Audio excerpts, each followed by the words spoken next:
नमस्कार सभी को। दोस्तों, देश में जितनी भी सरकारी कंपनियां हैं ऑलमोस्ट सब के सब घाटे में हैं और ये घाटे का जो आंकड़ा है ये साल दर साल बढ़ता जा रहा है। लेकिन जब आप यहाँ के एम्प्लॉयज जो सरकारी एम्प्लॉयज हैं उनकी हालत देखेंगे तो उनकी जो सुख सुविधाएं हैं, उनका जो पर्सनल वेल्थ है वो उस रफ्तार से घाटे में नहीं जाता, इनफैक्ट बढ़ता जाता है। और फिर हम जब रीजन की बात करते हैं कि आखिर सरकारी कंपनियां घाटे में क्यों जा रही हैं, तो उसके पीछे बहुत सारे रीजन निकल के आते हैं कि प्राइवेट का कंपटीशन बहुत ज़्यादा है, सरकारी कंपनियों में तकनीक पुरानी है। लेकिन जो मूल समस्या जो यहाँ के कर्मचारियों की मानसिकता में है, जो सरकारी सिस्टम के जड़ों में जाके बैठ गई है, उस पे कभी बात नहीं होती। पर आज की इस वीडियो में हम उसी टॉपिक पे बात करेंगे और बात करने का जरिया है हमारा बीएसएनएल। क्योंकि बीएसएनएल के डायरेक्टर की एक ऐसी खबर आई है जिसको सुन के शायद आपकी आंखें खुली की खुली रह जाएं। बीएसएनएल एक ऐसी कंपनी जिसको रिवाइव करने के लिए हर साल करोड़ों रुपए टैक्स पेयर का पैसा दिया जाता है ताकि कंपनी किसी तरीके से चलती रहे। पर वो पैसा वाकई में जाता कहाँ है? तो वो पैसा जाता है विवेक बंसल जैसे जो डायरेक्टर हैं बीएसएनएल के, उनको शाही प्रोटोकॉल देने में।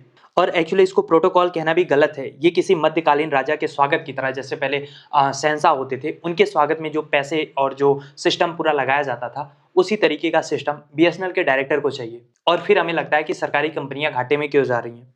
खैर, मामला है क्या पूरा, उसको आइए सीक्वेंस में समझते हैं। तो 19 फरवरी को प्रयागराज के एक स्थानीय ऑफिस से 4 पन्नों का ऑफिस ऑर्डर निकलता है। और इस 4 पन्ने के ऑफिस ऑर्डर में बताया जाता है कि दिल्ली में पोस्टेड बीएसएनएल के डायरेक्टर सीएफए विवेक बंसल अपनी 2 दिन की यात्रा पे 25 और 26 फरवरी को प्रयागराज आ रहे हैं। अब इस दौरे के बारे में जो बारीकियां लिखी हुई थी, वहीं से ये पूरा मामला सोशल मीडिया पे फैला हुआ है। इस लिस्ट में साहब की खिदमत के लिए 50 से ज़्यादा अधिकारियों और कर्मचारियों की फौज खड़ी कर दी गई। और इनका काम क्या था? कोई साहब की गाड़ी का दरवाजा खोलेगा, कोई उनके लिए फूल लाएगा, तो कोई साहब के नहाने के बाद उनके तौलिया, यहाँ तक कि उनके अंडरवेयर तक का इंतजाम करेगा। तो अब आप समझिए, एक कंपनी जो सालों से घाटे में जा रही है, जिसको बार बार भारत के लोगों के टैक्स के पैसे से रिवाइव किया जा रहा है। 4G का नेटवर्क तक बीएसएनएल का कैसा है ये आप खुद जानते हैं, 5G की बात ही क्या करें। वहाँ के सरकारी अफसर सरकारी खर्चे पे अपना कच्चा बनियान तक मंगवाना चाह रहे हैं। ये 2 दिन जा रहे हैं अगर प्रयागराज में स्नान करने, तो इनको 50 अधिकारियों और कर्मचारियों की फौज चाहिए। इसीलिए ये कोई मामूली चिट्ठी नहीं है, ये बाकायदा शाही चिट्ठी बन चुकी है। और इसके एक एक पन्ने पे क्या मेन पॉइंट है उसको हम डिस्कस करते हैं। इस लिस्ट में जो सबसे मज़ेदार बात यह है कि इंजीनियर्स तक को यहाँ पे पर्सनल अटेंडेंट बना दिया गया है डायरेक्टर साहब का। जिन लोगों की ड्यूटी लगाई गई है वो कोई छोटे मोटे चपरासी नहीं थे। इसमें एसडीए यानी कि सब डिविजनल इंजीनियर और जेटीओ यानी कि जूनियर टेलीकॉम ऑफिसर जैसे पदों पे जो अधिकारी हैं उनको ड्यूटी पे लगाया गया है। यानी कि जिनका काम टेलीकॉम लाइन सुधारना होना चाहिए, उन्हें काम दिया गया है साहब के होटल के मैनेजमेंट का, उनके मंदिर दर्शन का रास्ता साफ करने का। इसके अलावा विवेक जी को यानी कि विवेक साहब को संगम में डुबकी लगानी थी। इसके बाद उन्हें बाकायदा स्नान किट चाहिए था, तो इसको भी तैयार करने का आदेश इस शाही चिट्ठी में लिखी गई है। और इस स्नान किट में तौलिया, साबुन, शैम्पू, कंघी, शीशा, तेल की बोतल, चप्पल सब शामिल था। और इतना ही नहीं, 6 पुरुष किट और 2 महिला किट का अलग से इंतजाम इसमें लिखा गया है। मतलब साहब अकेले नहीं आ रहे थे, उनका पूरा कुनबा सरकारी खर्चे पे, सरकारी व्यवस्था पे सैर करने निकला हुआ था। चिट्ठी में आगे लिखा हुआ है कि साहब को 2 नए सूट भी चाहिए। अब विवेक बंसल जी कितने गरीब हैं आप समझ सकते हैं कि उनको पहनना सूट है, लेकिन वो सूट, और सूट तो छोड़िए, जब अंडरवियर तक लिखा है कि सब कुछ सरकारी पैसे से ही इंतजाम होना चाहिए। यानी कि इस 4 पन्ने के शाही फरमान में ऐसे-ऐसे डिमांड रखे गए हैं, जैसा लग रहा है कि सरकारी दामाद होने के नाते ये सब इनका जन्मसिद्ध अधिकार है।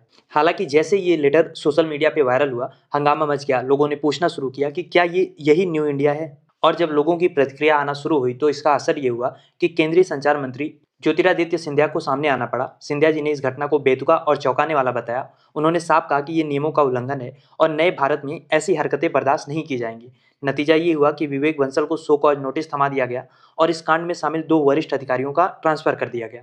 अब इतना वायरल होने के बाद साहब को अपना दौरा तो रद्द करना पड़ा। पर यहाँ पे सवाल केवल दौरे का नहीं है, सवाल है उस मानसिकता का जिसके तहत इस तरीके का आर्डर निकाला गया था। क्योंकि अगर आप इस ऑर्डर को बीएसएनएल की जो मौजूदा हालत है, जो उसकी असलियत है, उससे जब तुलना करेंगे तब आपको पता चलेगा कि जो लोग ये शाही ठाट दिखा रहे हैं, उनका बीएसएनएल के प्रति भी कुछ जिम्मेदारी बनती है कि बीएसएनएल इतना घाटे में क्यों जा रहा है। उस जिम्मेदारी को उठाने की हिम्मत किसी भी डायरेक्टर में नहीं है, लेकिन शाही ठाट सबको चाहिए। 2026 की ताजा रिपोर्ट बताती है कि सरकार ने बीएसएनएल को फिर से खड़ा करने के लिए हजारों करोड़ रुपए खर्च किए हैं और इन पैसों से 1 लाख के करीब जो 4G साइट्स लगाने का लक्ष्य है वो पूरा होने वाला है। लेकिन इनके सर्विसेज क्वालिटी सबको पता है कैसी है।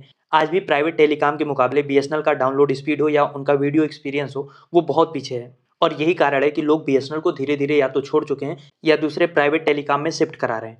और यहाँ के कंपनी के जो डायरेक्टर हैं वो क्या कर रहे हैं, उनका ध्यान है कि कैसे उनका अंडरवियर से लेकर सूट तक सब कुछ प्राइवेट खर्चे पे मुहैया कराया जाए। और अगर हम रिवाइवल पैकेज की बात करें बीएसएनएल की, तो 2019 में 69,000 करोड़, 2022 में 1.64 लाख करोड़ और फिर 2023 में 89,000 करोड़ ये पैसा दिया गया बीएसएनएल को रिवाइव करने के लिए। ये पैसा किसका है? ये पैसा उस किसान का है जो खाद पर भी टैक्स देता है, उस मिडिल क्लास का है जो अपनी सैलरी का 30% सरकार को देता है, और बदले में उसके अफसर क्या कर रहे हैं, उस पैसे से ड्राई फ्रूट्स और सफ़ेद तौलिया खरीदवा रहे हैं। और अगर हम अपने यहाँ की जो बीएसएनएल है या कोई भी सरकारी कंपनी है, उसकी तुलना दुनिया की टॉप फॉर्च्यून 500 कंपनियों या विकसित देशों की सरकारी कंपनियों से करें, तो वहाँ पे अकाउंटेबिलिटी यानी कि जवाबदेही का स्तर बहुत ऊंचा है। जापान में अगर ट्रेन 30 सेकंड भी लेट हो जाए तो वहाँ के अधिकारी झुककर माफ़ी मांगते हैं। अमेरिका या यूरोप में अगर कोई अधिकारी सरकारी फंड का $10 भी अपने निजी काम के लिए खर्च कर ले तो उसको अपना पद भी छोड़ना पड़ सकता है। लेकिन भारत में सरकारी पैसों पे आप जितनी अय्याशी करते हैं, इसको उल्टा बहादुरी का काम माना जाता है। और यही आपका असली टैलेंट होता है कि आप कितने कर्मचारियों को अपने आगे पीछे घुमा पा रहे हैं।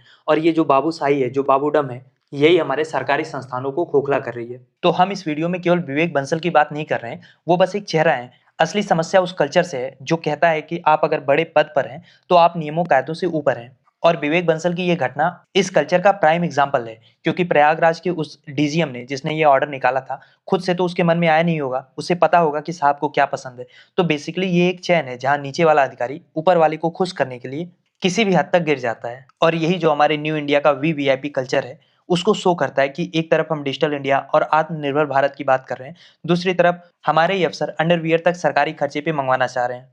अभी हाल ही में लोकल सर्कल्स ने एक सर्वे किया था जिसमें 77% भारतीयों ने माना था कि देश में वीआईपी कल्चर कम होने की बजाय और ज्यादा बढ़ रहा है, क्योंकि सड़कों पर टोल प्लाजा से लेकर मंदिरों तक हर जगह पे जो रसूखदार लोग हैं उनको प्राथमिकता दी जा रही है। और प्रयागराज का ये मामला दरअसल इसी सर्वे की पुष्टि कर रहा है।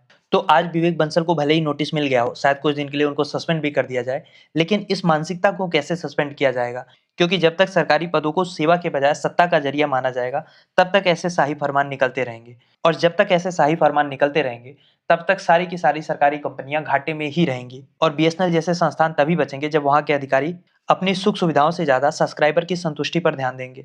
खैर, अब मेरा सवाल आपसे ये है कि आपको क्या लगता है, क्या बस ट्रांसफर या सो कॉज नोटिस ऐसे अधिकारियों के लिए काफी होगा, या फिर ऐसे अधिकारियों की संपत्ति की जांच होनी चाहिए और उन्हें नौकरी से भी बर्खास्त किया जाना चाहिए ताकि दूसरों के लिए एक मिसाल कायम हो? आपकी क्या राय है, लिखिए उसको कमेंट बॉक्स में। और अगर अभी तक आपने चैनल को सब्सक्राइब नहीं किया तो प्लीज़ चैनल को सब्सक्राइब करिए ताकि ऐसी और भी वीडियोज हम आपके लिए ला पाएँ।